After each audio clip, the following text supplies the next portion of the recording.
ज्योति परिवार की ओर से सभी विद्यार्थियों का एक बार पुनः हार्दिक स्वागत। विद्यार्थियों, आशा करता हूँ आप लोग घरों में मन लगाकर पढ़ रहे होंगे। आज आयु के 7वें भाग में हम प्रश्न उत्तर का सिलसिला पुनः आगे जारी रखेंगे। आज हमारा 17वां क्वेश्चन जो कि बोर्ड पे इस तरह से लिखा हुआ है, एक आयु ए व एक आयु बी आपको दिया गया है।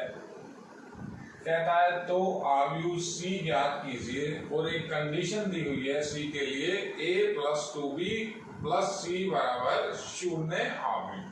तो किस तरह से इस क्वेश्चन को हम करेंगे आप बोर्ड पे देखिए विद्यार्थियों।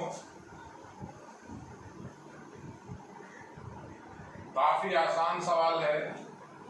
ए मेरे पास एक 3/2, बी भी एक 3/2 का आयु है। तो मेरे पास जो ये समीकरण दी गई है, ये आयु रूप में एक समीकरण दी गई है। इस समीकरण के अंदर मैं ए, बी व सी को मानकर उनके मान रखूंगा। हम कैलकुलेशन को आगे जारी करेंगे। किस तरह से? ऐसा लिखेंगे, दिया गया है कि a + 2b + c = 0। तो इसके अंदर एक कारण बताएंगे, a व b तथा c साथ ही o के क्रम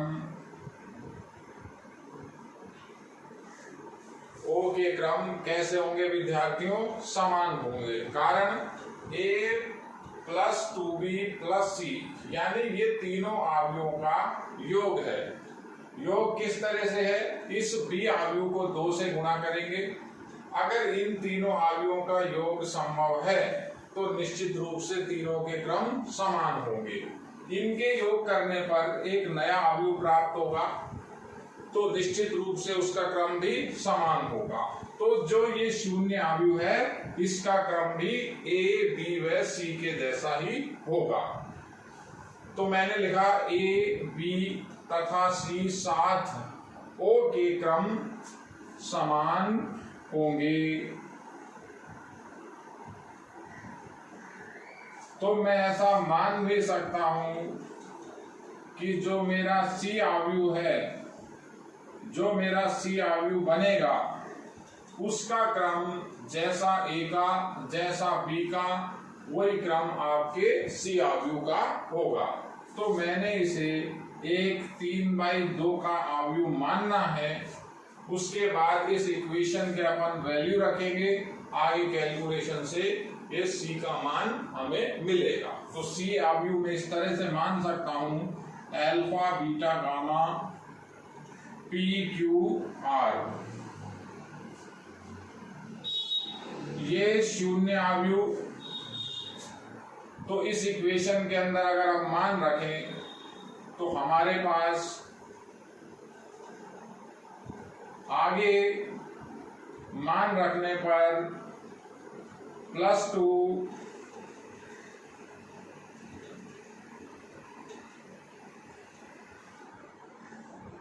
जो ये सी आयु माना था, इसका मान alpha beta gamma p q r equals to, ये जो 0 आयु है वो भी इसी क्रम का होगा जिसके सभी अवयव 0 होंगे। तो मेरा जो ये आयु रूप था, इसको मैंने सेटल किया है। इसके अंदर मैंने वैल्यू रखी है। अब सबसे पहले ये 2 को हम अंदर इंसर्ट करेंगे।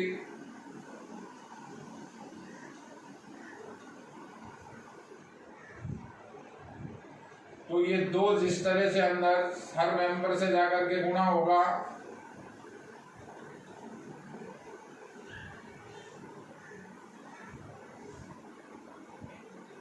अल्फा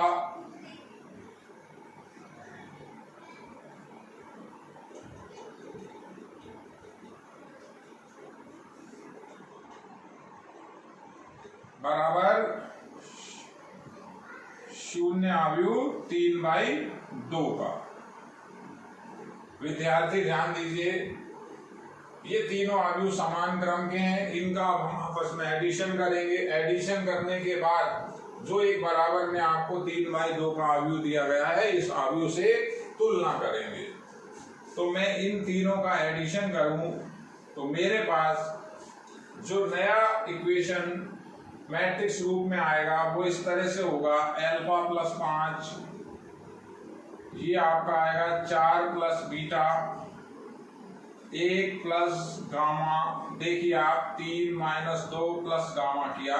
अगला होगा 5 प्लस पी, अगला आपका होगा 5 प्लस क्यू, और अगला मेंबर होगा आपका -1 प्लस आर।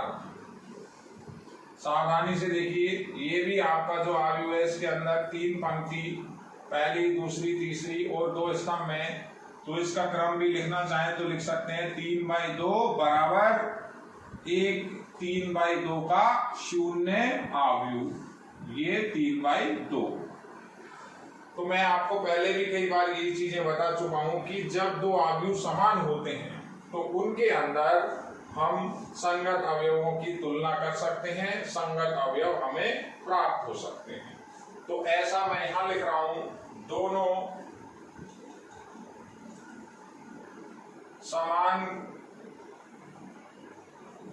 समान आव्यूह हैं, अतः संगत अवयव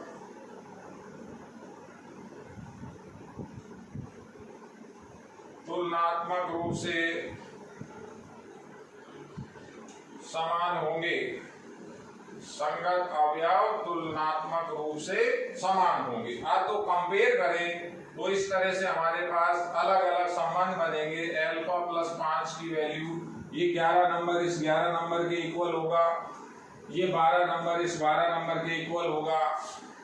तो ये 5 प्लस पी की वैल्यू, अल्फा प्लस 5 हुआ था वो, ये 5 प्लस पी हुआ, ये 0 हुआ। 4 प्लस बीटा की वैल्यू 0 हुई, 1 प्लस गामा की वैल्यू 0 हुई।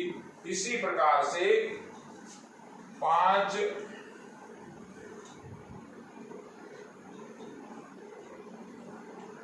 अल्फा प्लस ये सब हुआ, ये हुआ 5 प्लस क्यू, फिर 0, 1 माइनस 1 प्लस आर अगेन 0।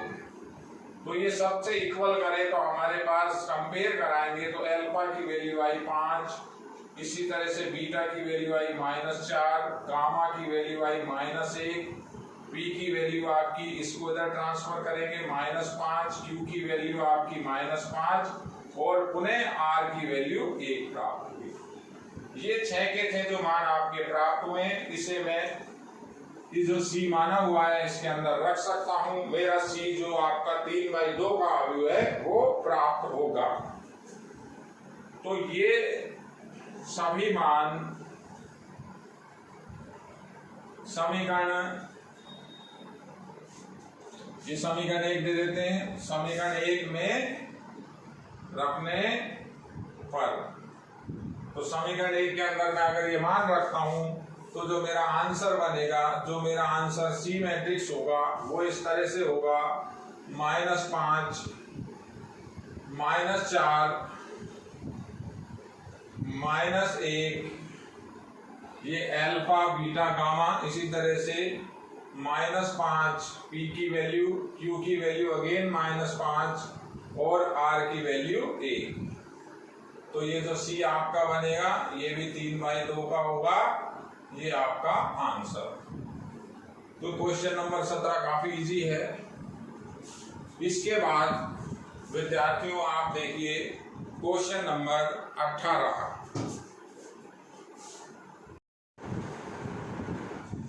देखिए बच्चों, क्वेश्चन नंबर 18 बोर्ड की दृष्टि से काफी महत्वपूर्ण है। 18वां क्वेश्चन बोर्ड की दृष्टि से अच्छा सवाल। यहाँ आपको एक आव्यूह ए 2/2 के अंदर त्रिकोणमिति रूप में दिया गया है। cos alpha sin alpha minus sin alpha cos alpha. तो ये कहता है कि सिद्ध कीजिए इसी आव्यूह को n बार गुणा करेंगे, यानी इस आव्यूह के ऊपर जो पावर लगी हुई है n, यानी हम इस आव्यूह को 1 2 3 ऐसे बार बार गुणा करके n तक गुणा करें, तो जो इसका nवां गुणज बने उसका जो क्रम हो वो भी 2/2 हो, और उसकी वैल्यू के अंदर जो हमारे 4 मेंबर हो वो cos n alpha, sin n alpha, minus sin n alpha, cos n alpha. यानी इसका कहना यह है कि ये जो पावर होगी ये अंदर एंगल के अंदर ट्रांसफर हो जाएगी। अब इस क्वेश्चन को हम किस तरह से करेंगे, मैं आपको एक जनरल पैटर्न पहले बताऊंगा। जो बच्चे अमूमन करते हैं ऐसा आपको वहां नहीं करना है। प्राय जो छात्र हैं या कहीं भी इस तरह से भी बताया जाता है कि पहले अपन a² कैलकुलेट करें, a² यानी 2 बार गुणा करें a का a से। तो जब a का a से गुणा करेंगे तो इस तरह की टर्म आएगी आपकी, जो पहला मेंबर होगा cos 2 alpha, sin 2 alpha, minus sin 2 alpha और cos 2 अल्फा a² से जब होगा। तो वो फिर कहते हैं कि इसी a² को फिर एक बार अगेन a से गुणा कर लें। तो पहले a² लिखा, एक बार a से गुणा करेंगे a³ आएगा, a³ के अंदर बनेगा आपका cos 3 alpha, sin 3 alpha, minus sin 3 alpha और cos 3 अल्फा। फिर वो कहते हैं कि इसी प्रकार अपन a4 की वैल्यू कैलकुलेट करें, a³ का a से मल्टीप्लाई करें तो जो अंदर यहाँ पर cos 4 alpha, sin 4 alpha, minus sin 4 alpha, cos 4 alpha. फिर वो बच्चे या कहीं भी बताने वाला इस तरह से कह देता है कि इसी प्रकार an की वैल्यू, यानी ये टिल कंटिन्यूस चलते हुए ये जो आपका यहाँ एंगल के अंदर 3 अल्फा 4 अल्फा, तो कहते हैं कि an बराबर इसी तरह से अंदर n alpha sin n alpha हो जाएगा। तो ये जो पैटर्न है ये एक पैटर्न आपका ये गलत पैटर्न है, ये पैटर्न प्रॉपर नहीं है। मेरा ऐसा मानना है इस तरीके से आप करेंगे तो आपको वो नंबर कम देगा या नंबर ना भी दे। तो इसके लिए रीजन क्या है, जो आपको ये n की वैल्यू दी गई है, ये n नेचुरल नंबर है। तो हम यहाँ पर एक 11th के अंदर एक टॉपिक था PMI, principle of mathematical induction, गणितीय आगमन का सिद्धांत। हम इस क्वेश्चन को उस चैप्टर से करेंगे।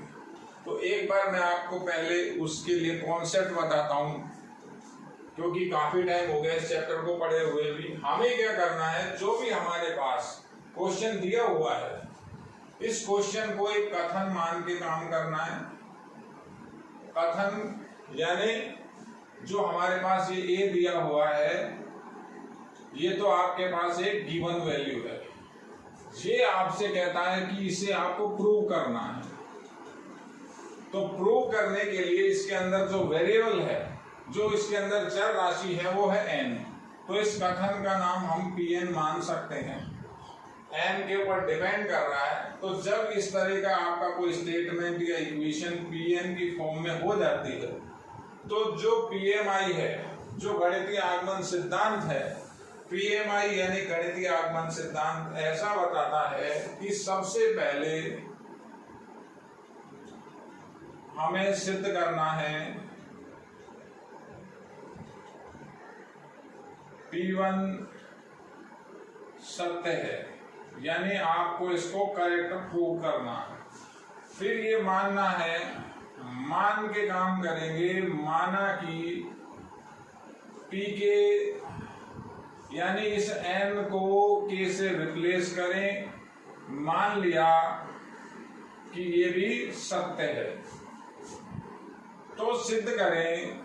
तो आपका अगला जो काम होगा सिद्ध करने का वो होगा pk+1 आपको सिद्ध करना है। ये आपको सिद्ध करके दिखाना होगा। अगर आपके ये स्टेप कंप्लीट हो जाते हैं तो गणितीय आगमन सिद्धांत इसके अंदर लग जाएगा। तो जो आपका ये दोनों साइड का स्टेटमेंट है ये स्वतः ही सिद्ध हो जाएगा। तो इस विधि से करने के लिए हम क्लियरली लिखेंगे कि इस क्वेश्चन को हम गणितीय आगमन सिद्धांत से कर रहे हैं। तो किस तरह से अपन आगे करेंगे ये तो मैंने अभी आपको केवल इसको ब्रीफ में बताया है कि इस क्वेश्चन के लिए हम गणितीय आगमन सिद्धांत की हेल्प लेंगे। तो गणितीय आगमन सिद्धांत से मैं इस क्वेश्चन को कैसे करूंगा आप लोग जरा देखिए। काफी महत्वपूर्ण सवाल है, राजस्थान बोर्ड में आया भी हुआ है और अच्छा क्वेश्चन है। तो सॉल्यूशन के अंदर सबसे पहले हम लिखेंगे, यहां हम गणितीय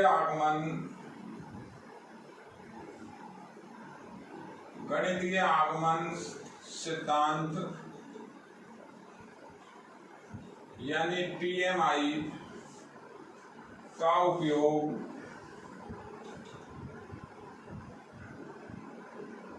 करेंगे। इतना लिखने से जो एग्जामिनर है उसके माइंड में अपने आप बात आ जाएगी कि जो इसका पैटर्न होगा वो किस तरह से होगा, ये बच्चा उस सवाल को किस तरह से कर रहा है। तो अपने आप वो आपके स्टेप चेक करेगा। यहाँ हम गणितीय आगमन सिद्धांत का उपयोग करेंगे। तो इसके अंदर पहला काम होता है तो उसको हम हेडलाइन की फॉर्म में लिखते हैं P1 के लिए। ये हेडलाइन बन गई आपकी। ये जो आपको सिद्ध करना है इसे मैं एक इक्वेशन दे सकता हूं या मैं इसे Pn लिख सकता हूं। ये मेरा Pn हो गया, ये आपका कथन हुआ Pn, ये आपका स्टेटमेंट हुआ। तो P1 के लिए अपन क्या करेंगे, जो हमारे पास ये इक्वेशन दी हुई है यहाँ क्या करेंगे, n बराबर 1 रखने पर n का मान अपन 1 रखें। तो 1 मैं आपको रख के बता रहा हूं, n की वैल्यू इस सारे के अंदर अपन 1 रखें तो 1 की पावर 1 आपको एक बार लिखनी है। कोई बच्चा ये नहीं समझे कि सर 1 की पावर 1 लिखें क्या मतलब यही होगा, लेकिन लिखना पड़ेगा एक बार।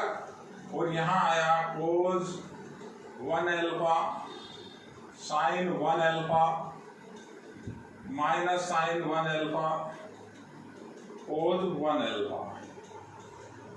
देखिए आप, तो जो मेरा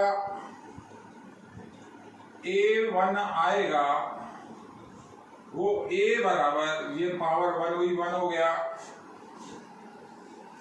1 का अल्फा से गुणा होगा एंगल का, वापस कोस अल्फा, ऐसे ये गुणा होगा sine alpha minus sine alpha और ये गुणा होगा तो कोस अल्फा। आपके पास एक ये कंडीशन आई और ये आपको दी गई है, तो आपको दी हुई है। तो इसका मतलब हुआ ये चीज जो है आपकी ये स्वतः सिद्ध हुई, स्वतः सिद्ध हुआ ऐसा कि आपको दिया गया है। तो मेरे पास पहली काम की शर्तें कंप्लीट हुई, P1 सत्य है, ये आपका पहला। अब हमें अगला काम क्या करना है बच्चों, थोड़ा ध्यान से देखिए, थोड़ा सा ये क्वेश्चन बड़ा है तो मैं बोर्ड को 1-2 बार इस पैटर्न को एक बार हटाऊंगा भी, क्योंकि बोर्ड थोड़ा छोटा है। आप थोड़ा ढंग से देखिए। अगला हमें ऐसे मान के काम करना है। मैं यहाँ टुकड़ों में लिखूंगा माना, मैं इस बोर्ड के 2 पार्ट कर रहा हूँ, यहाँ भी काम होगा वहां भी काम होगा। थोड़ा सा अगर आपको वीडियो देखने में प्रॉब्लम आए तो आप सेटिंग में जाकर इसे जूम आउट करें, जूम करके देखें। मेरा मानना है आपको इसके अंदर जो अक्षर लिखे गए हैं वो क्लियर दिखने चाहिए। तो माना पीके सत्य है, ऐसा हमने अगली हेडिंग के अंदर मान लिया। ये माना ही जाता है, तो पीके किस तरह से बनेगा, जो आपको ये स्टेटमेंट दिया हुआ है इसी स्टेटमेंट से आप कहेंगे पीके के लिए क्या करेंगे, एन को आप रिप्लेस करेंगे के से। तो जहां भी एन है इसके अंदर जहां भी एन है आप उस एन को के से रिप्लेस करें। तो के से रिप्लेस करेंगे तो जो ए के की वैल्यू बनेगी वो होगी कोस के अल्फा साइन के अल्फा माइनस साइन के अल्फा एंड कोस के अल्फा। ये आपका इक्वेशन नंबर 2 हो गया। ये जो मेरे पास दिया गया है इसको मैं इक्वेशन नंबर 1 लिख सकता हूं। जो सॉल्यूशन किया था सॉल्यूशन में आपको एक बार ये दोनों लिखने हैं, ये दिए हुए हैं। तो ये मेरे पास समीकरण नंबर 2 तैयार है, इसे अपन को काम में लेना होगा। अब हम सिद्ध करेंगे जो मेरी हेडिंग है pk+1 के लिए, pk+1 के लिए हम क्या सिद्ध करेंगे, हम सिद्ध करेंगे सभी विद्यार्थी बोर्ड पे निरंतर देखिए, नोट्सों से आपको पढ़ना है, हर एक क्वेश्चन को आपको वीडियो लेक्चर से समझना है, आपको किसी तरह की कोई दिक्कत नहीं आएगी। तो हम क्या सिद्ध करेंगे, अब वहां n को हम k+1 से रिप्लेस करेंगे।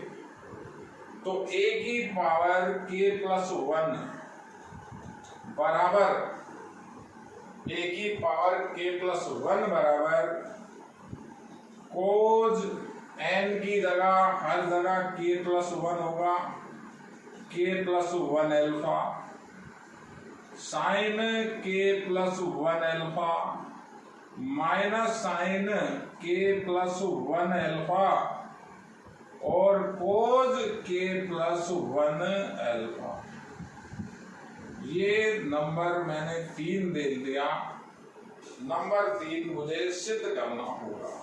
अगर आप ये सिद्ध कर लेते हैं आपका क्वेश्चन कंप्लीट हो जाएगा। यानी जो कथन जो स्टेटमेंट आपको दिया गया है, जो स्टेटमेंट पीएन है वो सत्य सिद्ध होगा। तो किस तरह से इसको सिद्ध करेंगे, इसका एक साइड में चालू करूंगा, a की पावर k+1 में स्टार्ट करता हूं। यहां से स्टार्ट a की पावर k+1 बराबर, और मुझे इसको ये आव्यूह बनाना है। किस तरह से बनेगा, a की पावर k+1।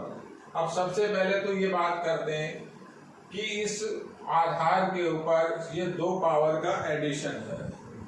तो जिस तरह से अपन बीजगणित में करते हैं उसी तरह से मैट्रिक्स में भी इसी तरह से होगा, k आगे और a की पावर 1, ये दोनों प्रोडक्ट हो रहे हैं। ये आपको ध्यान रखना है कि आव्यूह है, आप a को पहले a की पावर k को पीछे नहीं लिख सकते, क्योंकि मैंने आपको बताया था ए बी की जो मैट्रिक्स होगी वो बी ए की मैट्रिक्स के बराबर नहीं होगी। तो मैंने सिंपल सा काम किया है, अगर मैं आधार जोड़ूंगा, आधार बराबर है तो घाते जुड़ेंगे। तो इसी तरह से ये चलेगा। यहां लिखा a की पावर k+1 बराबर, a की पावर k+1 बराबर, अब a की पावर k का जो ये मान हमने माना हुआ है समीकरण 2 से, इसे वहां पुट करेंगे। तो ये मान आपका लिखा हुआ है कोस के अल्फा साइन के अल्फा माइनस साइन के अल्फा कोस के अल्फा। इसका पुनः गुणा होगा a से। तो a आपको दिया हुआ है cos alpha sine alpha minus sine alpha cos alpha. देखिए 2/2 के आव्यूह का पुनः 2/2 के आव्यूह के साथ गुणा। तो गुणा थोड़ा सा सावधानी से करना है। 2/2, ये भी 2/2, नया भी 2/2 ही बनेगा। तो जो अपना अगला रिजल्ट होगा वो होगा a की पावर k+1 अब गुना आप देखिए जरा सावधानी से, R1 C1 करेंगे तो ये पहला स्टेप आएगा कोज के अल्फा कोज अल्फा माइनस साइन के अल्फा साइन अल्फा, ये पहला मेंबर है। इसका इससे गुणा किया, इसका इससे गुणा किया, उनको ऐड किया, तो ये 11 नंबर लिखा हुआ है। 11 नंबर अपने आप में एक फॉर्मूला है। ये फॉर्मूला किसका बनेगा? जैसे आपके ट्रिग्नोमेट्री के बेसिक फॉर्मूले हैं, कोज ए प्लस बी होता है, कोज ए कोज बी माइनस साइन ए साइन बी, तो ये फॉर्मूला अपने आप बन जाएगा। इसी तरह से R1 का C2 से गुणा करेंगे तो मैं फॉर्मूले की फॉर्म में भी लिख सकता हूं, ऐसा लिखा साइन अल्फा कोज के अल्फा प्लस साइन के अल्फा कोज अल्फा, ये आपका R1 का C2 से गुणा। इसी तरह से आपका R2 को C1 से गुणा करेंगे तो ये माइनस पहले कॉमन आ गया, माइनस साइन के अल्फा कोज अल्फा माइनस कोज के अल्फा साइन अल्फा, ये दोनों का जो माइनस होगा वो बाहर आ जाएगा, ये भी फॉर्मूला बन जाएगा। लास्ट में ये इंटू इससे करें तो ये इंटू इससे किस तरह से लिखा जाएगा, माइनस साइन के अल्फा साइन अल्फा प्लस कोज के अल्फा कोज अल्फा। अब ये जो स्टेप है इसको आप थोड़ा सा समझिए, देखिए, ये अपने आप में चारों जगह फॉर्मूले लग रहे हैं, ये दोनों सेम हैं, ये दोनों वैल्यू A11 और A22 सेम है, दोनों के अंदर मानक सूत्र है, दोनों के अंदर आप मानक सूत्र कोज A प्लस बी का फॉर्मूला लगा सकते हैं। ये दोनों भी सेम है, इनके केवल चिन्ह विपरीत है। ये माइनस में अगर बाहर कॉमन ले लेता हूँ, ये माइनस कॉमन लिया तो ये टर्म भी आपकी सेम है। तो मैं यहां से थोड़ा सा हटा रहा हूं, जगह का थोड़ा अभाव है।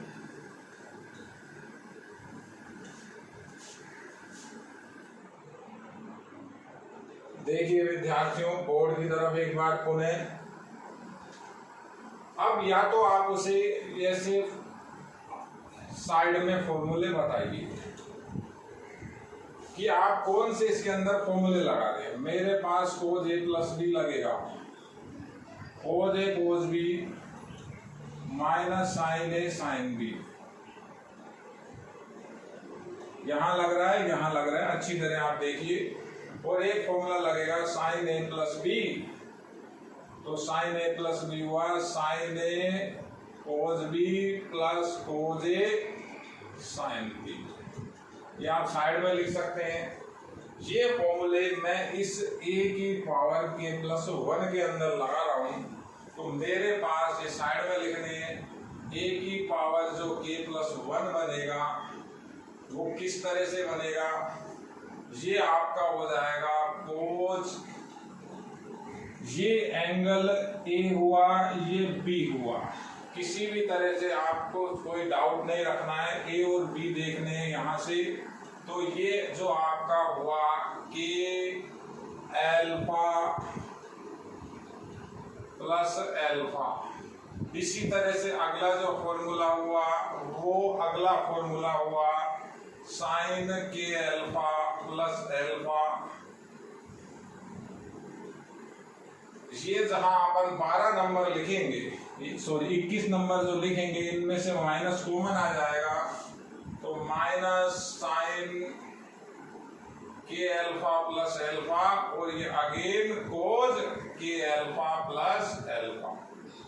तो ये आपका पुनः 1 2/2 का अवयव बना। तो a की पावर k प्लस 1 फाइनली आपको ये लेकर के आना है। फाइनली आपका कैसे आ रहा है, यहां से एंगल से अल्फा कॉमन आ रहा है सबों से, तो ये आपका रिजल्ट बनेगा cos k plus 1 alpha sine k plus 1 alpha minus sine k plus 1 alpha cos k plus 1 alpha. तो ये समीकरण 3 सत्य हुआ। आप लिखेंगे pk प्लस 1 सत्य है। अतः दिया गया कथन n के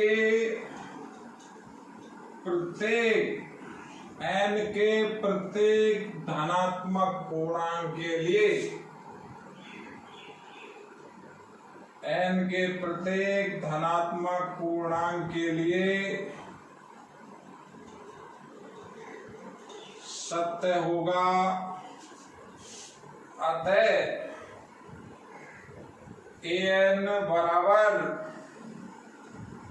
cos n alpha sin n alpha minus sin n alpha cos n alpha n belongs to capital N सत्य है। इस तरह से आपको ये क्वेश्चन गणितीय आगमन सिद्धांत की सहायता से करना है। इसमें आपको ज्यादा समय नहीं लगेगा। केवल जो सावधानी रखनी है कि जब आप इसके अंदर घातों को अलग अलग करोगे तो पहले के ही हो बाद में ए हो, और जब गुणा करेंगे तो इनके अंदर आपको ये प्रॉपर जो फॉर्मूले, ये दो फॉर्मूले लगेंगे वो आपको देखने हैं, वापस उन फॉर्मूलों को लगाना है। यहां से अल्फा कॉमन आएगा। ये आपका समीकरण नंबर 3 pk प्लस 1 सत्य होगा। उसके बाद आपको एक ही लैंग्वेज लिखनी पड़ेगी। मेरा ऐसा मानना है 11th क्लास में जो ये PMI का चैप्टर था उसमें आपने जितने भी क्वेश्चन किए सब में लैंग्वेज लिखी, सभी का ये पैटर्न था। तो सभी विद्यार्थी उस चीज को भी रिकॉल करें। बोर्ड की दृष्टि से काफी महत्वपूर्ण सवाल नंबर 18। आगे छात्र क्वेश्चन नंबर 19 देखिए छात्रों, क्वेश्चन नंबर 19 सवाल के अंदर आपको एक a माइनस 2i आव्यूह का मान एक 3/3 का आव्यूह दिया गया है। तो कहता है a गुना at का मान ज्ञात कीजिए।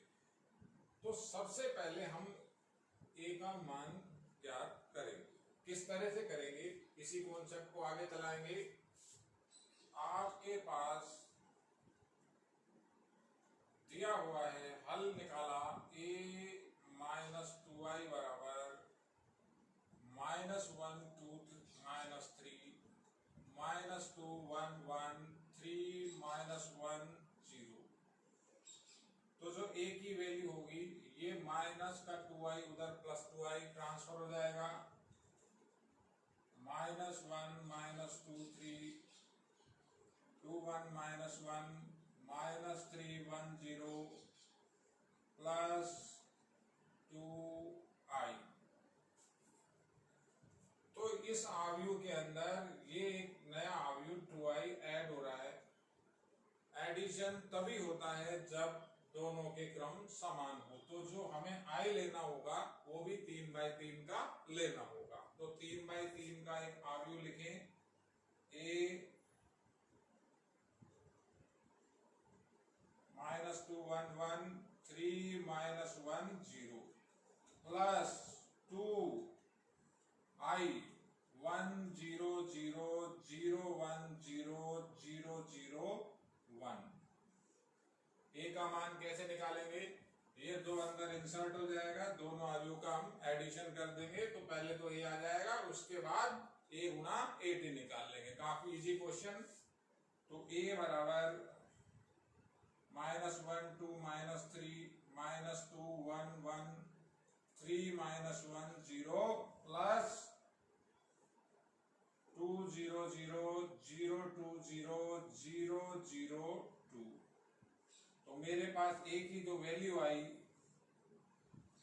थोड़ा सा आपको काम सिमेट्रिकल वे में करना होगा, स्पष्ट लिखना होगा।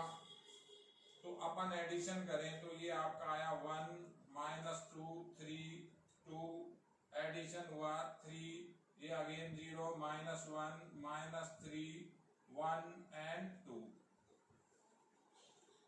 ए की वैल्यू अपनी बन गई।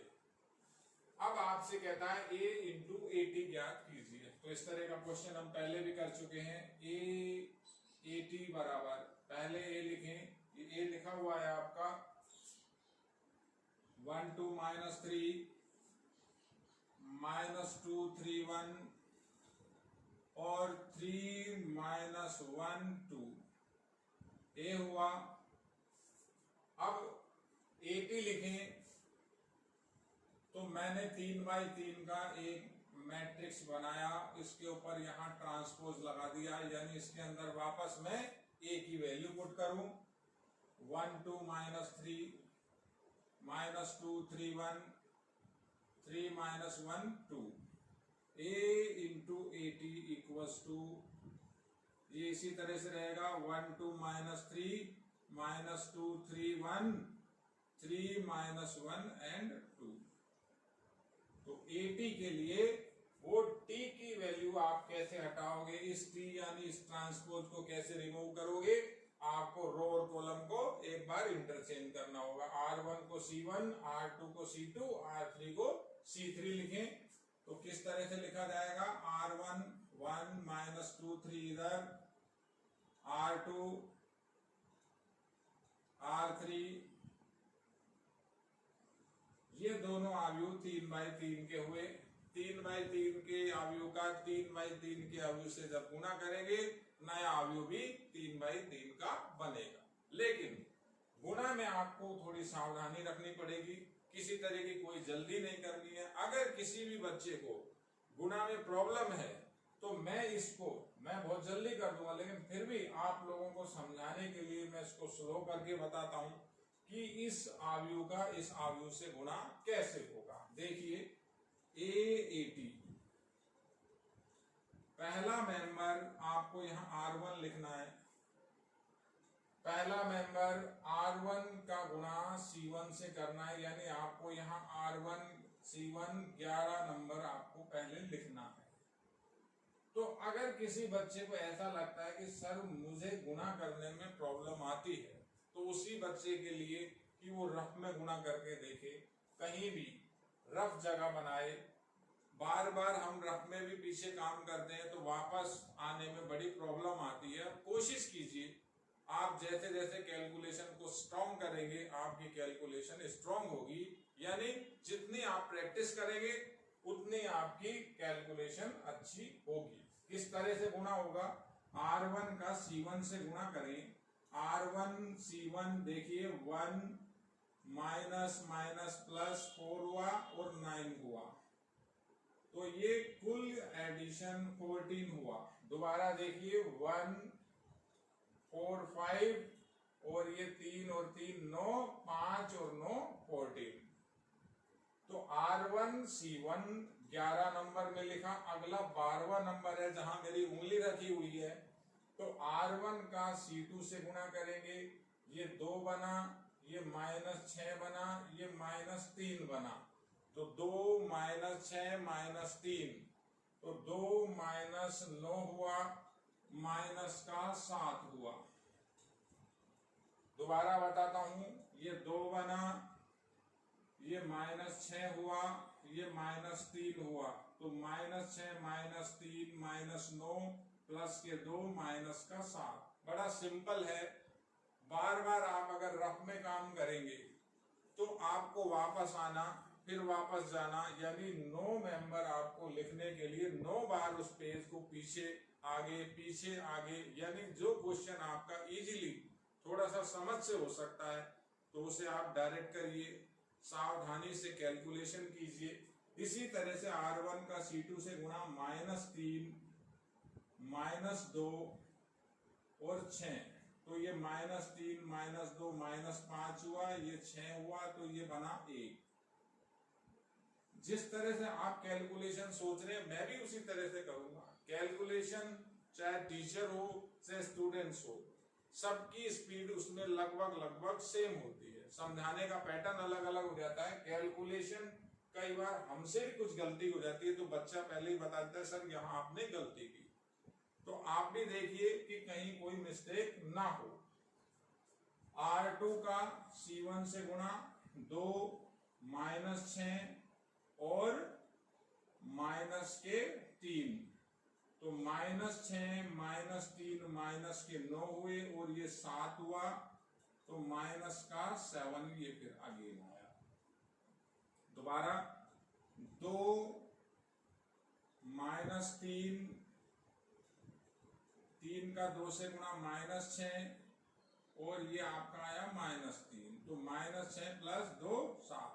इसी R2 का C2 से गुणा 4 9 और 1, 4 9 1, दोबारा 4 9 1, 4 9 और 1 का आपका एडिशन ये लिखा 14।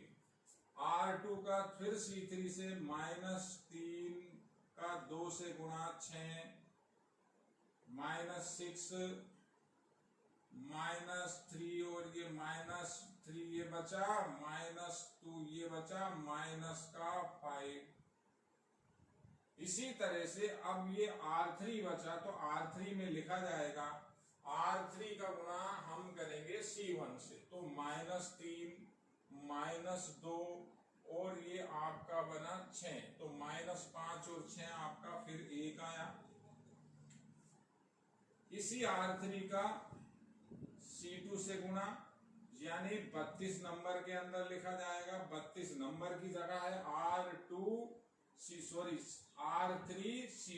R3 का 3 C2 का 2 32, तो किस तरह से आएगा, -6 +3 और -2, -6 और -2 माइनस के 8 हुए, प्लस का 3 किया, तो -8 प्लस के 3 माइनस का 5 बचा। लास्ट R3 का C3 से गुणा 9 10 और 4 अगेन 40। ये आपसे पूछ रहा था A का 80 से गुणा, तो ये 3/3 का आपका एक आंसर बना। ये कैलकुलेशन थोड़ी सी सावधानी से, सवाल बड़ा सिंपल है। क्वेश्चन नंबर 19 बोर्ड की दृष्टि से सारे प्रश्न महत्वपूर्ण है। किसी भी छात्र को ऐसा नहीं सोचना है कि ये प्रश्न इम्पोर्टेंट है, ये प्रश्न इम्पोर्टेंट। सभी विद्यार्थी एक बार पुनः क्वेश्चन नंबर 20 देखिए। 20वें सवाल के अंदर आपको 3 अवयव A, B और C 2x2 के दिए गए हैं। तो ये कहता है कि सिद्ध कीजिए, 2 पार्ट के अंदर क्वेश्चन है, A² = B² = C² = I2। दूसरे सवाल के अंदर AB = -BA = -C। तीनों के तीनों अवयव 2x2 क्रम के हैं। इन अवयव के अंदर जो मेंबर है, पहले अवयव के अंदर ये आयोटा, ये माइनस आयोटा लिखा हुआ है, आयोटा √-1 जो कि एक काल्पनिक संख्या होती है। आयोटा से आप कक्षा 11 से परिचित हैं। देखिए किस तरह से इन क्वेश्चंस को किया जाएगा। ये भी काफी अच्छा सवाल है। पहले पार्ट A की बात करें। पार्ट A, सबसे पहले A² को कैलकुलेट करेंगे। A² का मतलब A अवयव का पुनः A अवयव से गुणनफल। तो A के अंदर लिखा हुआ है iota 0 0 minus iota, iota 0 0 minus iota बराबर। गुणा थोड़ा सा आप लोगों को सावधानी से करना होगा। मैं हर बार आपको यही बात दोहरा रहा हूं। R1 C1 गुणा करेंगे तो R1 C1 का जो गुणा है वो R1 C1 का गुणा आपका आयोटा स्क्वायर 0 का 0 से ये आपका आयोटा स्क्वायर। उसके बाद R1 का गुणा C2 से करेंगे तो ये एक 0, एक ये 0, ये हुआ आपका दोबारा 0। R2 का C1 से गुणा करेंगे, ये दोनों मेंबर 0, ये दोनों मेंबर 0, तो ये आपका फिर 0 हुआ एडिशन। R2 C2 करेंगे तो एक ये 0 हुआ, आयोटा माइनस और आयोटा माइनस दोनों माइनस आयोटा दोबारा मिलकर के आयोटा स्क्वायर प्लस, तो ये बराबर आयोटा स्क्वायर की जो वैल्यू होगी, जैसे कि दिया हुआ है आयोटा की वैल्यू √-1, तो आयोटा स्क्वायर अपना आयोटा स्क्वायर की वैल्यू होती है -1। याद भी रखना है, दिया भी हुआ है आयोटा स्क्वायर एक वास्तविक संख्या, -1 इनका मान रखें, -1 के बाद ये 0 0 -1। इस आव्यूह में से ये आपको इसी तरह से सीक्वेंस से करना है, एक ही लाइन में आपका कंटिन्यू हो जाएगा, नहीं तो काफी टाइम लगेगा। माइनस कॉमन लें तो ये बनेगा 1 0 0 1, मैं इसे लिख सकता हूं बराबर माइनस, ये जो आपका आव्यूह बचा ये 2/2 का इकाई आव्यूह है, इसे हम I2 लिख सकते हैं। तो हमारा एक संबंध आया जो a² -I2 के बराबर आया, मैंने लिखा a² बराबर -I2, समीकरण नंबर 1। इसी तरह से हम b² का मान -I2 निकालेंगे, c² का मान भी -I2 निकालेंगे। तो b² की कैलकुलेशन, b² बराबर b का 2 बार गुणा 0 -1 1 0, पुनः इसी से गुणा 0 -1 1 0, गुणा सावधानी से R1 C1 से गुणा करें तो ये 0 ये -1 हुआ, अगेन ये गुणा करेंगे ये 0 हो जाएगा, ये 0 हो जाएगा 0। R2 का गुणा C1 से करेंगे, ये 0 हुआ, ये 0 हुआ, 0 आया, लास्ट ये गुणा करेंगे R2 का C2 से, तो ये दोनों गुणा होकर के -1 हुआ, 0 का 0 से गुणा हुआ तो -1 रिजल्ट आया। सेम इसी तरह से ये बराबर यहां से भी माइनस कॉमन लेने के बाद आपका जो आव्यूह बनेगा 1 0 0 1, तो दोबारा मैं इसे माइनस, ये इकाई आव्यूह होगा 2/2 का, इसे भी मैं -I2 लिख सकता हूं।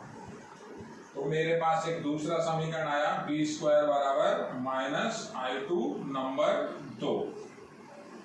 सेम इसी तरह से c² की वैल्यू को भी कैलकुलेट करेंगे, c² बराबर c के अंदर लिखा हुआ है 0 आयोटा 0, सेम इसी से गुणा 0 आयोटा 0 बराबर किस तरह से गुणा होगा, R1 C1 गुणा के दोनों 0, ये हुआ आयोटा स्क्वायर, सेम R1 का गुणा C2 से करेंगे, ये 0 हो जाएगा, ये 0 हो जाएगा 0, R2 C1 करेंगे 0 0, अगेन 0 आया, R2 C2 गुणा करेंगे, आयोटा का आयोटा से गुणा, आयोटा स्क्वायर हुआ,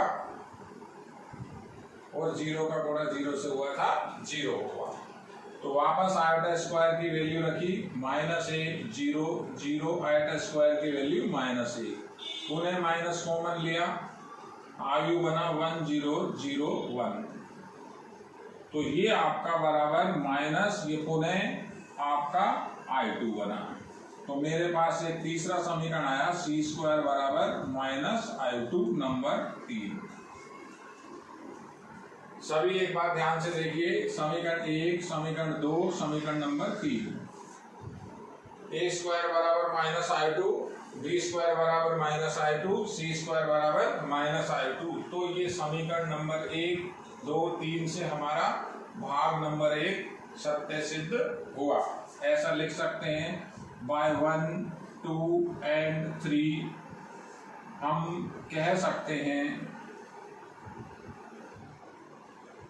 कह सकते हैं कि a² बराबर b² बराबर सी स्क्वायर बराबर माइनस I2। काफी रोचक सवाल। ऐसा भी हो सकता है कि एक पार्ट आए या दोनों पार्ट आ जाए, तो काफी आसान क्वेश्चन है। अब इसके पार्ट नंबर सेकंड को डिस्कस करेंगे। पार्ट नंबर सेकंड आप देखिए। पार्ट सेकंड के अंदर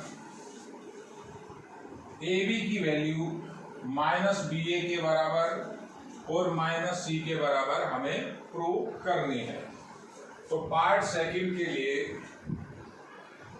पार्ट सेकंड या part number B, part B में सबसे पहले ए बी की कैलकुलेशन करके देखते हैं। ए बी की कैलकुलेशन, ए ये दिया हुआ है, बी ये दिया हुआ है, आयोटा 0 0 माइनस आयोटा, बी की वैल्यू रख रहे हैं 0 माइनस 1 1 0। कैलकुलेशन कोशिश करें एक ही लाइन में कंप्लीट हो। R1 का C1 से गुणा करेंगे, ये 0 हुआ, ये 0 हुआ, तो R1 का C1 से गुणा 11 नंबर 0 बना। R1 C2 गुणा करेंगे तो ये माइनस आयोटा आएगा, ये 0 आएगा। गुणा देखिए आप, ये तो ये बना माइनस का आयोटा। इसी तरह से R2 का गुणा C1 से करेंगे तो ये 0 हुआ, ये आपका माइनस का आयोटा आया। R2 C2 गुणा करेंगे, ये 0 हो जाएगा, ये 0 हो जाएगा, बराबर। अब आपको इसे AB को या तो माइनस BA के बराबर लिखें या AB को हम माइनस C के बराबर लिखें। तो अगर मैं यहां से माइनस कॉमन लेता हूं, तो मैंने अगर माइनस कॉमन लिया तो 0 आयोटा और 0 आया। आगे देखिए, AB बराबर, AB की वैल्यू बराबर माइनस, ये जो आव्यूह है माइनस को छोड़कर ये C आव्यूह के बराबर आया है, तो ये हुआ माइनस C। ये समीकरण नंबर 1 हुई इस पार्ट की। यानी हमने AB की वैल्यू को माइनस C बना लिया है। अब हम एक बार माइनस BA की कैलकुलेशन करेंगे।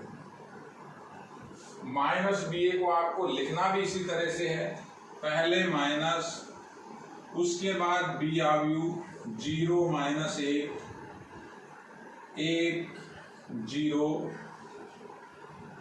उसके बाद A आव्यूह आयोटा 0 0 माइनस का आयोटा। अब बात करते हैं, ये जो माइनस लगा हुआ है, या तो आप इस माइनस को किसी भी एक आव्यूह के अंदर इंसर्ट कीजिए। ये माइनस किसी एक ही आव्यूह से गुणा होगा। जिस तरह से संख्या में किसी माइनस का अंदर गुणा करते हैं तो एक संख्या से गुणा होगा। या पहले आप इन्हें गुणा कीजिए, फिर उस माइनस को आप अंदर लेके जाइए। तो मैं एक काम कर रहा हूं, इस माइनस का गुणा इस पहले आव्यूह से एक बार मैं कर देता हूं। तो ये माइनस को अंदर इंसर्ट करेंगे, 0 होगा, ये माइनस इस आव्यूह के अंदर गया, ये 0 ही रहा, ये 1 बना, ये माइनस 1 बना, ये 0 बना। उसके बाद ये आव्यूह लिखा हुआ है आयोटा 0 0 माइनस आयोटा। तो माइनस BA बराबर, अब ये दोनों आव्यूह समान क्रम के 2/2 का 2/2 से पुनः गुणा, तो किस तरह से रिजल्ट आएगा, R1 C1 गुणा करें, ये आपका 0 बना, इसका आपने इससे गुणा किया, ये 0 बना, ये हुआ 0। पुनः R1 का C2 से गुणा करेंगे, ये आपका 0 बनेगा और ये आपका माइनस आयोटा बनेगा। R1 का C2 से गुणा। इसी तरह से R2 का गुणा C1 से करेंगे तो ये माइनस आयोटा और 0 आएगा, तो माइनस आयोटा लिखा। R2 का C2 से गुणा करेंगे, ये 0 हुआ, ये 0 हुआ, यहाँ हमने पुनः 0 लिखा। तो अब हमें इसे माइनस C के बराबर प्रूव करना है। मुझे प्रूव करना है माइनस BA की वैल्यू माइनस C। तो किस तरह से करेंगे, C की वैल्यू वो दी गई है, यहाँ से आप माइनस कॉमन ले सकते हैं। इस सारे मेंबर में से आप माइनस अगर कॉमन लेंगे तो ये इस तरह से माइनस कॉमन आएगा, ये 0, ये आयोटा हुआ, ये माइनस बाहर आया, ये आयोटा हुआ और ये 0 हुआ। तो यहाँ से यहाँ लिंक करें, माइनस BA की वैल्यू बराबर माइनस ये मैट्रिक्स की वैल्यू आपको दोबारा C दी गई है, तो ये C लिखा, ये नंबर आया 2। अब 1 और 2 की बात करें तो 1 और 2 के अंदर हम ये कह सकते हैं 1 और 2 से हमारा ये पार्ट सिद्ध होता है। माइनस C की वैल्यू A भी है, माइनस C की वैल्यू माइनस B है, तो मैं लिख सकता हूं by 1 and 2 we can say AB बराबर माइनस BA बराबर माइनस C। ये आपका एक बार पार्ट नंबर 2 भी सिद्ध हुआ। अच्छे से देखिए, काफी आसान सवाल है और लगभग इस पूरे आव्यूह के सभी क्वेश्चन इंपॉर्टेंट से ही लगते हैं। कोई भी छात्र ऐसा ना समझे कि ये क्वेश्चन किस तरह से इंपॉर्टेंट है, ये इंपॉर्टेंट नहीं है। आपको हर तरह के क्वेश्चन कंप्लीट करने हैं। सावधानी से एक बार इसका अवलोकन कीजिए। क्वेश्चन नंबर ये आपका है 20। इस 20 नंबर के बाद हम बात करते हैं क्वेश्चन नंबर 21 की। सभी विद्यार्थी क्वेश्चन नंबर 21 देखिए। विद्यार्थियों, आव्यूह का चैप्टर लगभग समाप्ति की ओर है। आपको इसकी राजस्थान बोर्ड से रिलेटेड लगभग सारी थ्योरी बता दी है। क्वेश्चन का सिलसिला 21 नंबर तक पहुंच गया है। और भी आपकी अगर किसी तरह की कोई प्रॉब्लम, किसी तरह से आपकी कोई भी समस्या है, आप मुझे व्यक्तिगत मेरे व्हाट्सएप नंबर पे भी क्वेश्चन पूछ सकते हैं। क्वेश्चन पूछने का तरीका ये रहेगा, आप किसी भी क्वेश्चन को पेपर पे लिखिए, लिखने के बाद उसकी फ़ोटो खींच के आप मेरे व्यक्तिगत नंबर पर सेंड कर सकते हैं। आपको उसका सॉल्यूशन मैं वापस उसी माध्यम से दूंगा। तो क्वेश्चन नंबर 21 के अंदर बड़ा आसान सा सवाल है। एक आव्यूह A दिया गया है, कहता है सिद्ध कीजिए A² बराबर 2A, और दूसरे पार्ट में बोल रहा है A³ बराबर 4A। तो A² बराबर 2A किस तरह से बनाएंगे? पार्ट वन के अंदर A² की कैलकुलेशन करें। A² का मतलब हुआ A का A से गुणा, तो A लिखा, दोबारा A से गुणा किया, A² बराबर आव्यूह गुणन करें, R1C1 करें, तो ये आपका 1 आया, माइनस माइनस प्लस हुआ, 1 1 हो रहा है, 2 हुआ। R1 का C2 से गुणा करें, -1 -2 हुआ। R2C2 करें, -1 और ये भी -1, तो ये -2 हुआ। R2 का अब C2 से गुणा होगा, माइनस माइनस प्लस, 1 और 1 2, तो ये हुआ 2। इजीली देखें, यहाँ से 2 कॉमन आ रहा है, 2 कॉमन लेंगे, ये बचेगा 1 -1 1। इसको आप ऑब्जर्व करें, A के बराबर दिया हुआ है, तो A² बराबर, ये 2 बाहर लिखा हुआ है, इसकी वैल्यू रखेंगे, इसकी वैल्यू A हुई, ये आपका part number A। Simple. Part B, इसका आपका B भाग किस तरह से होगा? ये दोनों क्वेश्चन एक साथ आएंगे क्योंकि इजी क्वेश्चन है। इस चैप्टर से एक क्वेश्चन 1 नंबर का और एक क्वेश्चन 2 नंबर का होगा। तो ऐसा मानना है कि 2 नंबर में क्वेश्चन आ सकता है। अब आपको A³ की कैलकुलेशन करनी है, तो A³ बराबर, मैं इसको किसी भी पैटर्न से लिख सकता हूँ। A³ को मैं ऐसा भी लिख सकता हूँ A² इंटू A, या मैं ऐसा भी लिख सकता हूँ A इंटू A²। कारण क्या है? जो ये A है, ये एक वर्ग आव्यूह है, क्रम समान है।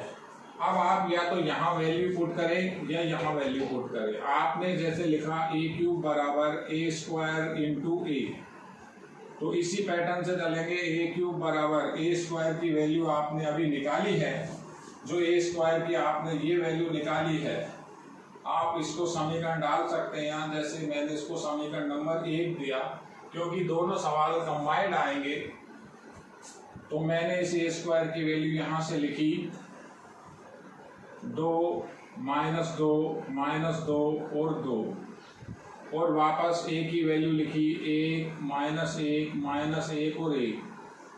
यहाँ लाइन खींचेंगे, ऐसा लिखेंगे बाय 1, यानी समीकरण 1 से आपने इसमें ए स्क्वायर की वैल्यू पुट की है। अब ए क्यूब की जो वैल्यू आएगी किस तरह से आएगी, दोनों अवयव समान क्रम के हैं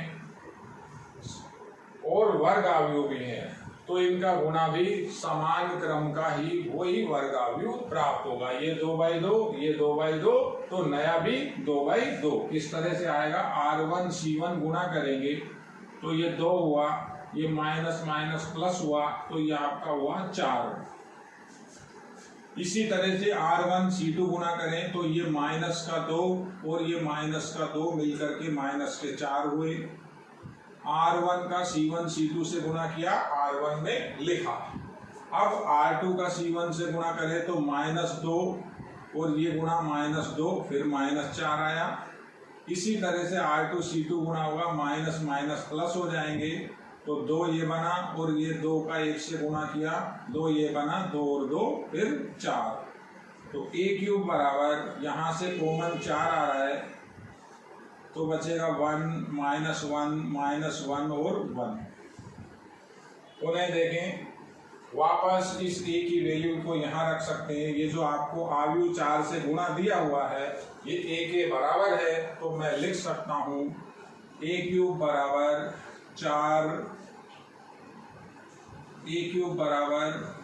4A। ये इसका सेकंड पार्ट, काफी इजी क्वेश्चन है।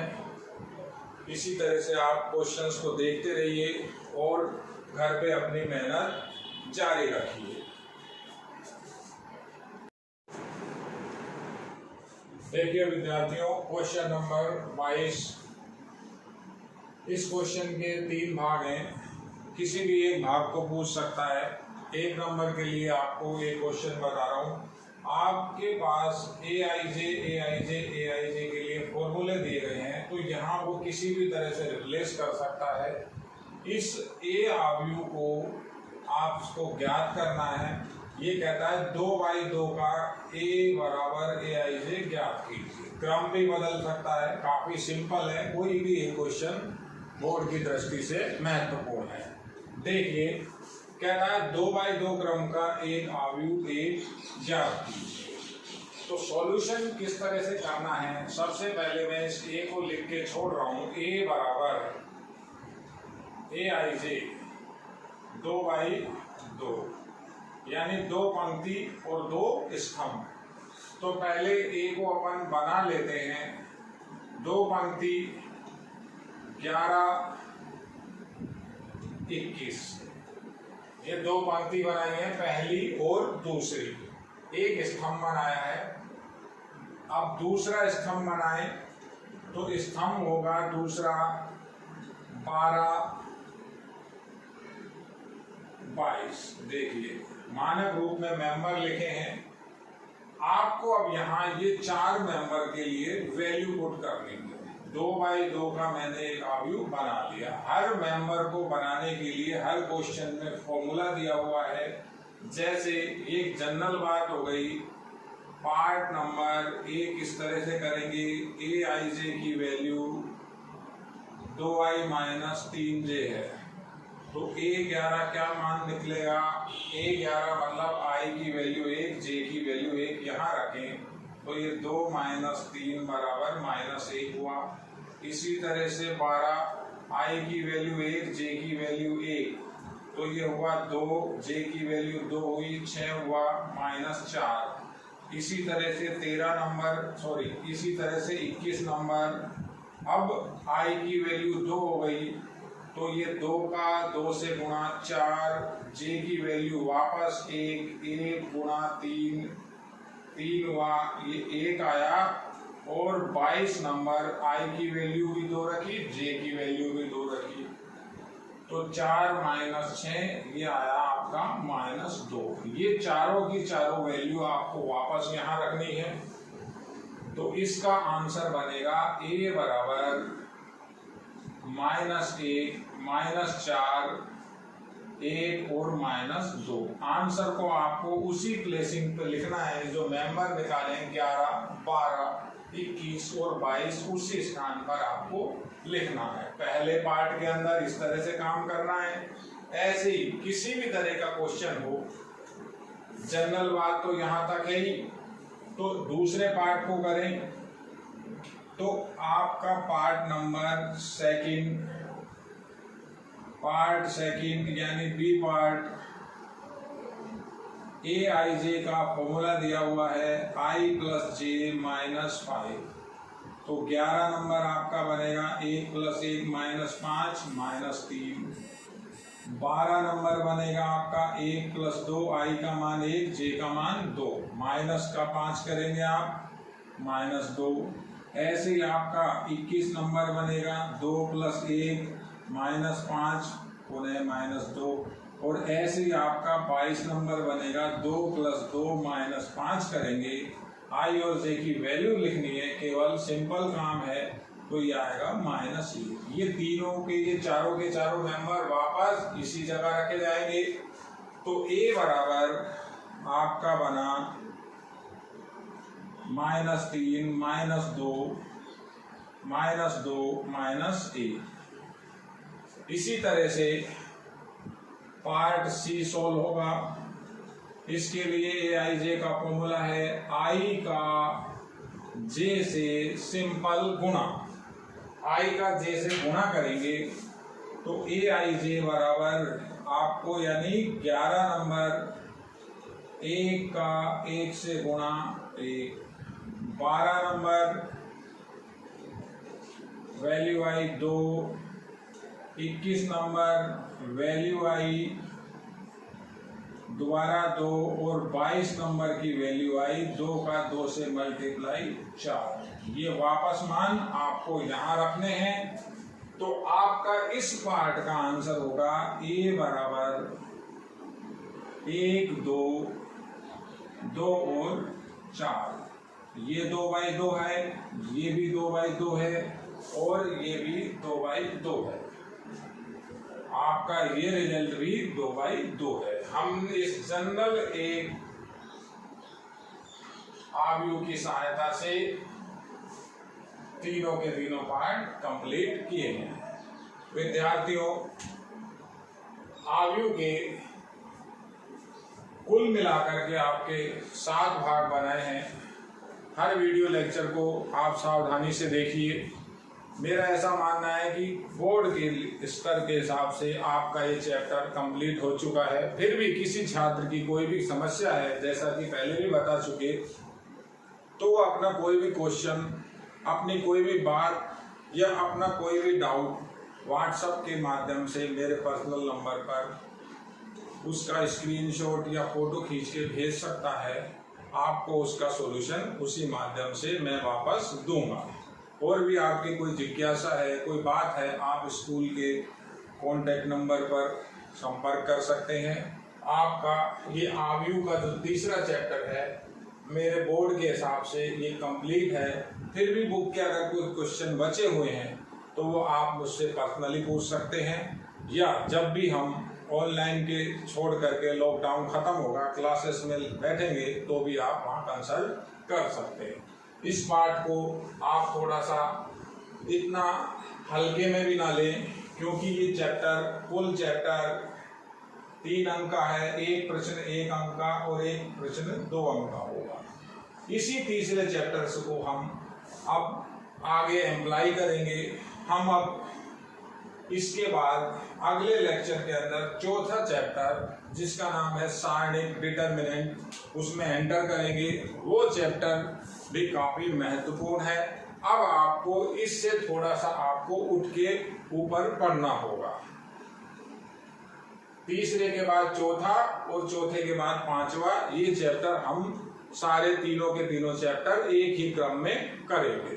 तो ये 10 नंबर का आपका काम है। तीसरा चैप्टर 3 नंबर का है, चौथा चैप्टर भी आपका 3 नंबर का है और 5वां चैप्टर आपका 4 नंबर का है। ये तीनों चैप्टर 10 नंबर के हैं। आपको इन 10 नंबर में से एक भी अंक या आधा भी अंक किसी तरह से एग्जामिनर को नहीं देना है। सभी के सभी क्वेश्चन देखने हैं। इस तीसरे चैप्टर के जो बचे हुए कुछ क्वेश्चन है बिल्कुल सिंपल क्वेश्चन है, बिल्कुल आसान गणित है उसमें, वहां मुझे ये बोर्ड भी कि आप अगर करेंगे तो आपसे वो बेहद आसानी से होंगे। आशा करता हूं आपको ये वीडियो पसंद आया होगा और चैप्टर नंबर 3 आपका बिल्कुल क्लियर हुआ होगा। अगले वीडियो में हम चौथे चैप्टर के अंदर एंटर करेंगे। आशा करता हूँ घरों में होंगे और स्वस्थ होंगे। सभी का दिन शुभ हो। धन्यवाद।